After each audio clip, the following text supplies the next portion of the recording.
اور شہباز شریف کی جو ضمانت ہے، جو انفارمڈ سرکلز ہیں وہ بار بار یہ بات کرتے ہیں کہ یہ بھی کہیں نہ کہیں کسی ڈیل کا حصہ ہے. تو یہ جو بجٹ اجلاس میں مسلم لیگ نون نے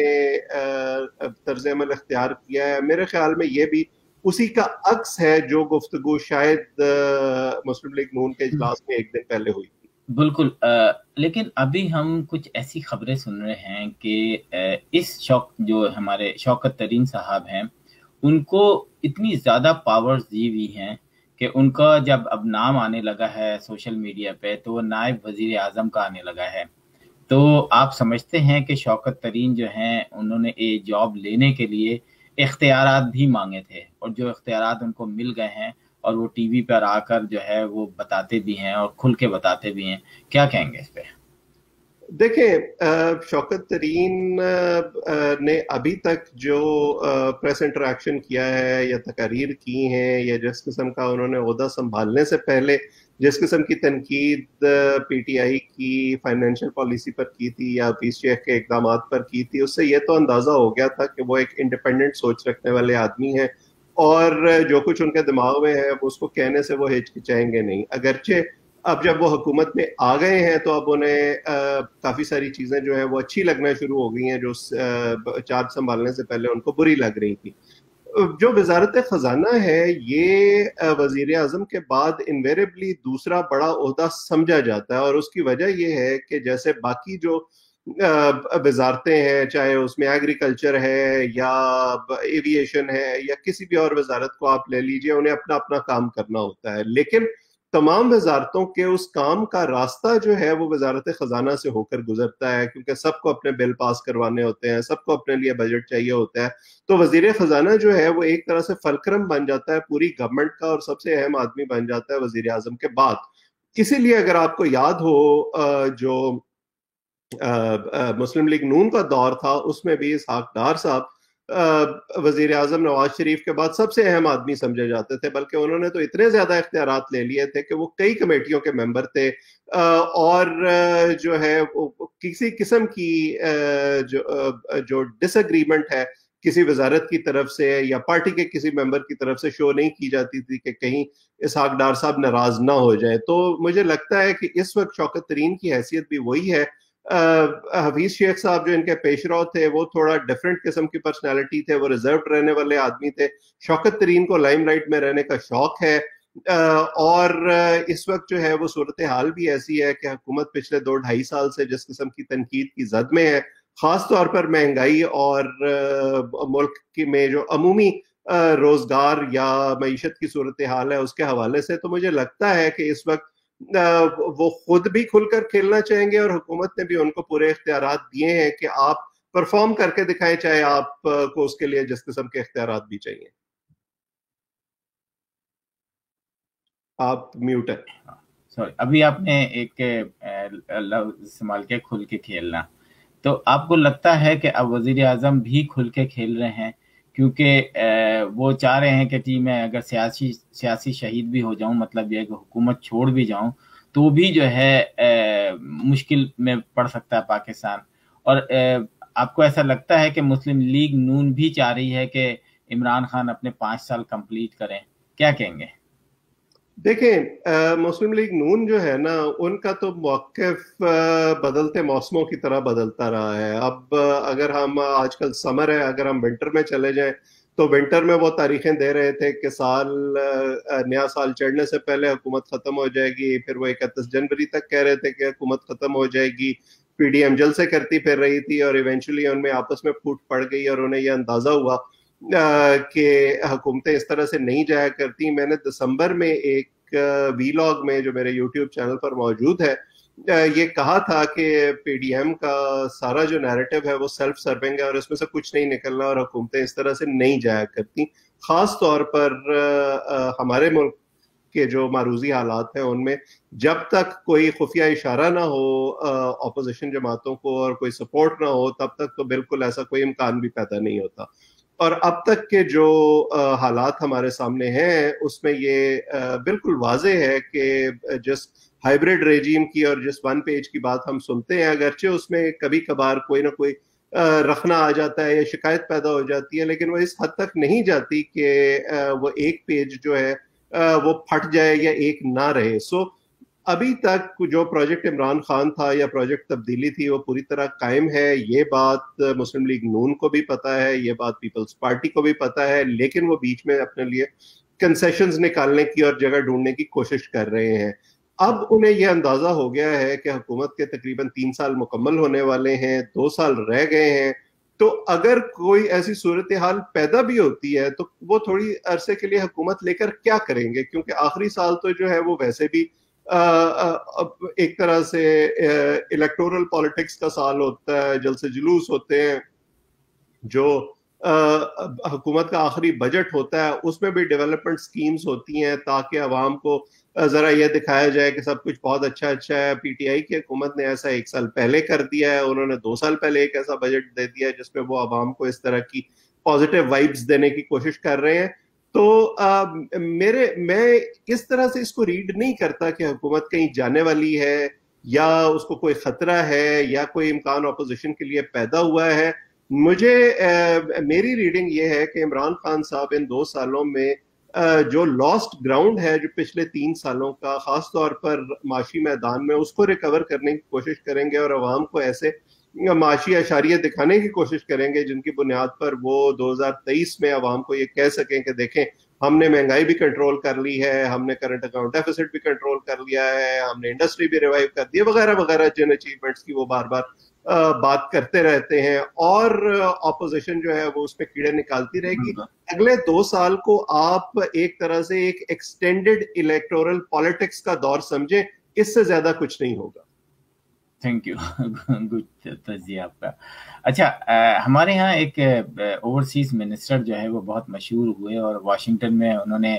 ایک بیان بھی دیا تھا جس میں سندھ گورنمنٹ کے حوالے سے انہوں نے کہا تھا کہ وہاں پہ لینڈ مافیا کی حکومت ہے. اس کے بعد اور بھی ان کے ایسے بہت سارے بیانات جو تھے ان کی منسٹری، پھر اس کے بعد ان پہ کچھ الزامات بھی لگے. تو اب وہ منسٹر نہیں ہیں، لیکن ابھی ایک دم خبر سوشل میڈیا پر آئی کہ وہ اسرائیل گئے تھے اور انہوں نے کچھ معاہدے کیے یا وہاں پہ انہوں نے کچھ باتیں کی یا کچھ بھی اس قسم کی. تو میں چاہوں گا کہ کچھ آپ کو اس کے بارے میں پتہ ہے کہ یہ خبر صحیح ہے یا غلط ہے، یا ابھی اس کی کوئی کنفرمیشن ہوئی ہے نہیں ہوئی ہے؟ دیکھیں عاصم، اسرائیل کے ساتھ پاکستان کے جو تعلقات ہیں ان کے حوالے سے کیا سرائیاں تو بار بار ہوتی رہتی ہیں. آخری جو آن دا ریکارڈ ایک طرح سے کانٹیکٹ ہے وہ آپ کو یاد ہے مشرف کے زمانے میں ہوا تھا اور امریکہ کے اندر ہی ہوا تھا جب خورشید محمود قصوری کی ملاقات ہوئی تھی اسرائیلی عہدیداران سے ایک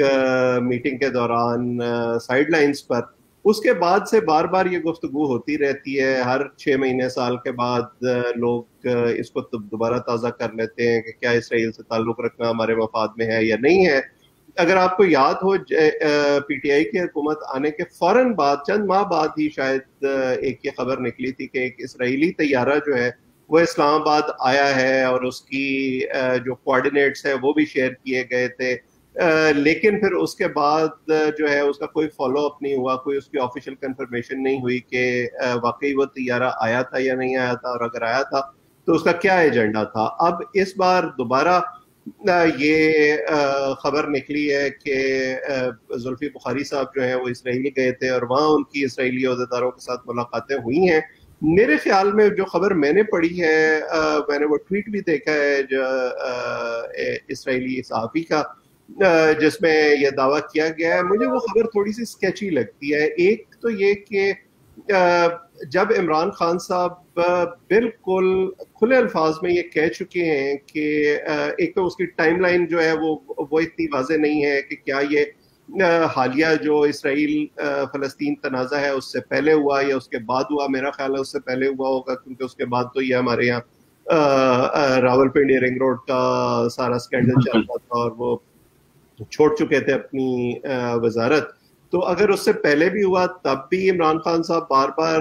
یہ پالیسی سٹیٹمنٹ دے چکے ہیں کہ وہ اسرائیل کو تسلیم نہیں کریں گے جب تک فلسطین کا مسئلہ حل نہیں ہوتا. تو پھر وہ اپنے وزیر کو کیوں بھیجیں گے اسرائیل؟ پھر اگر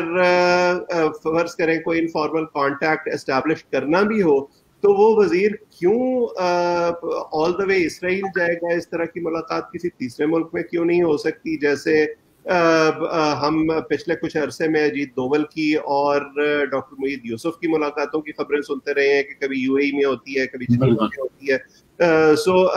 کسی تھرڈ پارٹی کے تھرو یا کسی انڈیپینڈنٹ مقام پر اس طرح کی ملاقات کرنا ہمیشہ زیادہ سیف ہوتا ہے. پھر جو سورسز اس میں ایٹریبیوٹ کیے گئے ہیں خبر میں، وہ اسلام آباد بیسڈ سورسز ہیں، اور ہمیں نہیں پتا کہ وہ آفیشیل ہیں یا نہیں ہیں، کیونکہ کوئی آفیشیل کنفرمیشن اس خبر کی نہ اسرائیل کی طرف سے آئی ہے نہ پاکستان کی طرف سے آئی ہے. سو اگر میں اس خبر کو صحافتی حوالوں سے دیکھوں تو اس میں بہت سارے مجھے جھول نظر آتے ہیں، اس لیے میرے لیے فی الحال اس پر یقین کرنا ذرا مشکل. اچھا اویس صاحب، پاکستان کے اداروں پہ ہمیشہ جو ہے جو ان کے ہیڈ بنائے جاتے ہیں، وہ ماضی میں بھی ایسا ہوتا رہا ہے کہ جو ہیڈز بنائے گئے ہیں وہ کہیں نہ کہیں ان کی سیاسی وابستگی ضرور ہوتی ہے اور پسند ناپسند ضرور ہوتی ہے. ابھی آپ نے خبر سنی جس کو مسلم لیگ نون کے لوگ جو ہیں وہ بڑا اس کا مذاق بھی اڑا رہے ہیں، اور عمران خان کو جیسے ہائی کورٹ نے جب ان کو جاب کرنے سے روک دیا گیا تو کرٹیسائز بھی کر رہے ہیں عمران خان کے اوپر. لیکن آپ کیا سمجھتے ہیں جو نیشنل بینک کے ہیڈ کے ساتھ ہوا، تو یہ ماضی میں بھی ہوتا رہا ہے، ابھی بھی ہوا ہے، تو اس پہ میں چاہوں گا کہ آپ تھوڑا سا تجزیہ دیں. دیکھیں عاصم، جو جب بھی کوئی حکومت آتی ہے نا تو ایک تو سیٹ آف آفیشلز وہ ہوتا ہے جو ہمیں کابینہ میں نظر آتا ہے یا چند ایک اہم اداروں میں نظر آتا ہے، لیکن بہت ساری نوکریاں اس کے ساتھ مزید پیدا ہوتی ہیں انڈیپینڈنٹ اداروں میں، جو قومیائے گئے ادارے ہیں ان میں، فائنینشیل انسٹیٹیوشنز میں، سینٹر میں، پروونسز میں. سو بہت سارے ایسے ادارے ہیں جہاں حکومت اپنی مرضی کے لوگ لگا سکتی ہے. اب بینکس بھی اسی میں آتے ہیں. دیکھنا یہ ہوتا ہے کہ آپ ان کے لیے جو اپوائنٹمنٹ کر رہے ہیں وہ اپوائنٹمنٹ کتنی میرٹ پر پورا اترتی ہے، اور وہ اپوائنٹمنٹ جو ہے آپ کا میرٹ کا کرائٹیریا کیا ہے. کیا آپ اپنی ذاتی دوستیوں کو اور ذاتی تعلقات کو پریفرنس دے رہے ہیں، یا آپ اس شخصیت کا جو تجربہ ہے اور جو صلاحیت ہے ان اداروں کو چلانے کی یا ان کو منافع بخش بنانے کی اس کو پریفرنس دے رہے ہیں؟ لیکن المیہ یہ ہے کہ تمام حکومتیں جو ہیں وہ ایسا کوئی نہ کوئی کام کرتی ہیں جس سے ان کا جو میرٹ کا کرائٹیریا ہے وہ نسبتاً بجائے اس کے کہ واضح ہو کر سامنے آئے، کمپرومائز لگتا ہے. اگر آپ کو یاد ہو، بہت بڑا سکینڈل بنا تھا یوسف رضا گیلانی کے دور میں جب پیپلز پارٹی کی حکومت تھی، جب وہ ایک، شاید اگر مجھے نام صحیح یاد ہے تو نیازی صاحب کو NICL کا سربراہ لگا دیا گیا تھا، اور پھر وہ ایک بہت بڑا سکینڈل بنا اور سپریم کورٹ تک گیا، اور یہ اس میں ریویل ہوا کہ انہوں نے اس عہدے کو اپنی ذاتی منفعت کے لیے استعمال کیا. اسی طرح مسلم لیگ نون کے دور میں اسٹیٹ بینک کا ڈپٹی گورنر جو ہے وہ ایک ایسے شخص کو لگا دیا گیا تھا جو اسحاق ڈار صاحب کے ذاتی دوست تھے، اور وہ گورنر لگنے سے پہلے برطانیہ کے اندر ایک اولڈ ہوم چلاتے رہے تھے. اسی طرح اب یہ جو نیشنل بینک کا تازہ واقعہ ہے، اس میں میں نے وہ خبر پڑھی ہے جو ابھی تک سامنے آئی ہے. اب جو نیشنل بینک کے بورڈ آف گورنرز کے چیئرمین ہیں وہ ہے زبیر سومرو صاحب، اور اگر میری یادداشت صحیح کام کر رہی ہے تو زبیر سومرو صاحب محمد میاں سومرو صاحب کے شاید صاحبزادے ہیں یا قریبی عزیز ہیں، اور محمد میاں سومرو کیونکہ عمران خان کی کابینہ میں شامل ہیں، اس وقت تحریک انصاف کا حصہ ہیں. سو ہمیں یہ شاید ڈاٹس کنیکٹ کرنے میں زیادہ مشکل نہیں ہونی چاہیے کہ انہیں نیشنل بینک کا سربراہ کیوں لگایا گیا. اسی طرح جو عارف عثمانی ہے جو بینک کے پریزیڈنٹ ہیں، وہ اگین بورڈ جو ہے اس کو پک کرتا ہے پریزیڈنٹ کو، لیکن اس کی منظوری جو ہے وہ ملک کا چیف ایگزیکٹو دیتا ہے. دونوں کا تجربہ تو ہے، زبیر سومرو کا بھی اور عارف عثمانی کا بھی بینکنگ سیکٹر کا، لیکن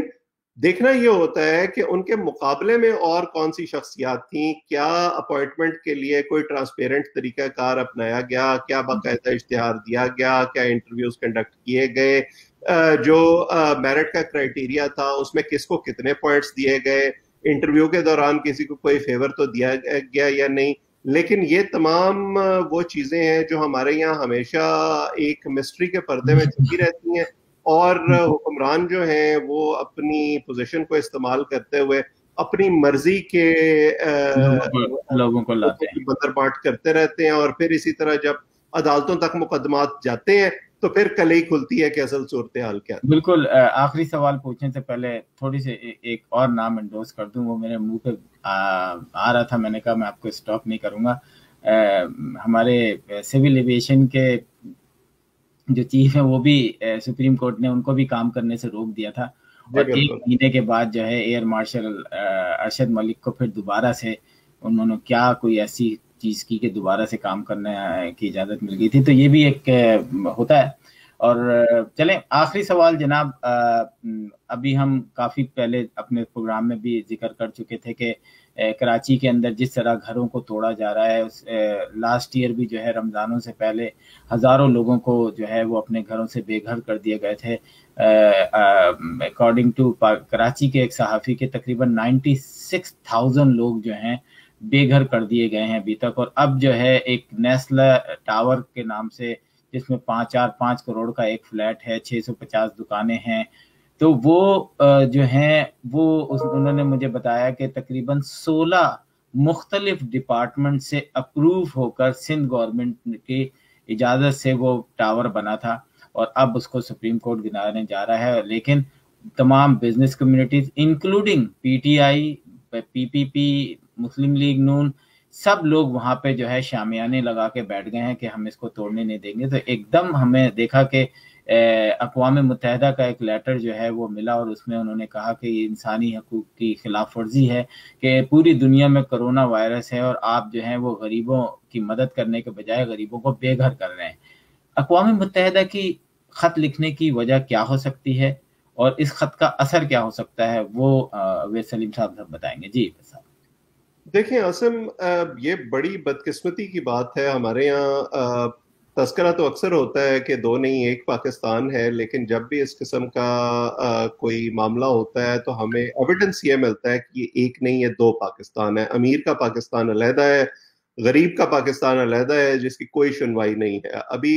اگر ہم پچھلی حکومتوں کو چھوڑ بھی دیں, جن کو ہم الزام بھی دیتے ہیں, جن کو کرٹیسائز بھی کرتے ہیں, جن کو عمران خان صاحب ڈیکیڈ آف ڈارکنیس بھی کہتے ہیں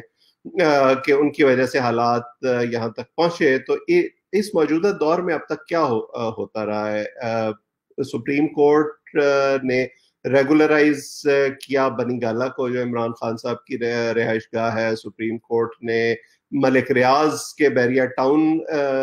کو ریگولرائز کیا, جو انہوں نے ایلیگل زمین آکوپائی کی ہوئی تھی اور سرکاری لینڈ جو ہے اس پر قبضہ کیا ہوا تھا. Serena hotel. پھر ثاقب نثار صاحب جاتے جاتے اپنے آخری دور میں اسلام آباد میں جو ون کانسٹیٹیوشن ایونیو ایک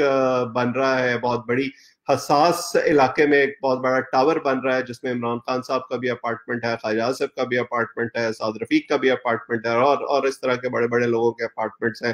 اس کو بھی ریگولرائز کر دیا گیا. لیکن دوسری طرف جب غریب لوگوں کی باری آتی ہے, یا اس قسم کے لوگ جیسے اب ہم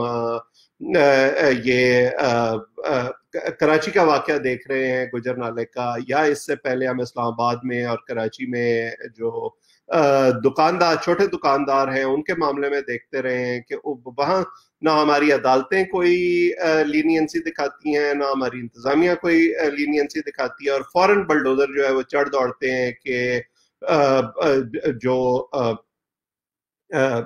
قانون ہے اس کی عملداری ہونی چاہیے اور ان عمارتوں کو گرا دینا چاہیے. دیکھیں میں بالکل اس اصول کو مانتا ہوں کہ قانون جو ہے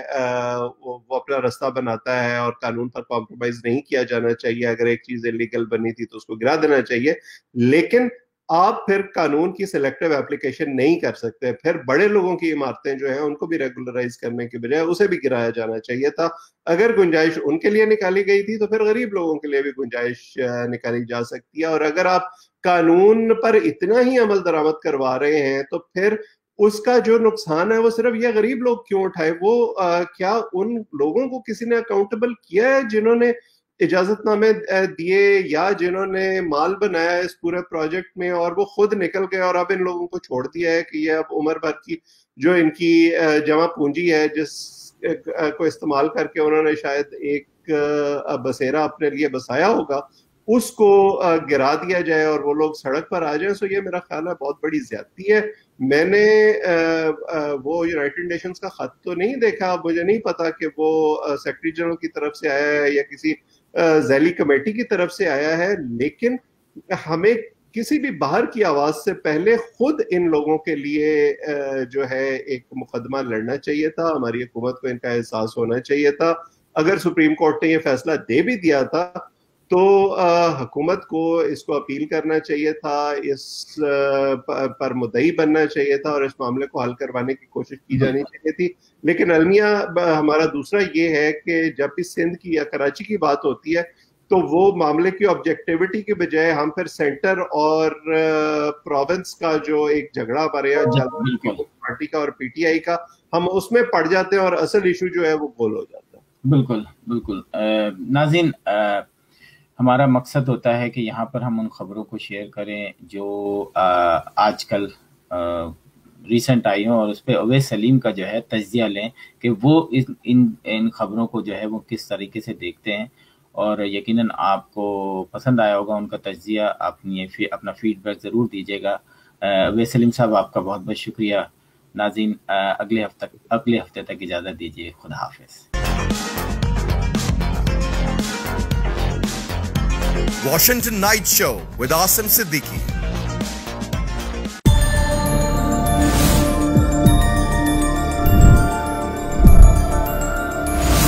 You are watching Capital TV Washington.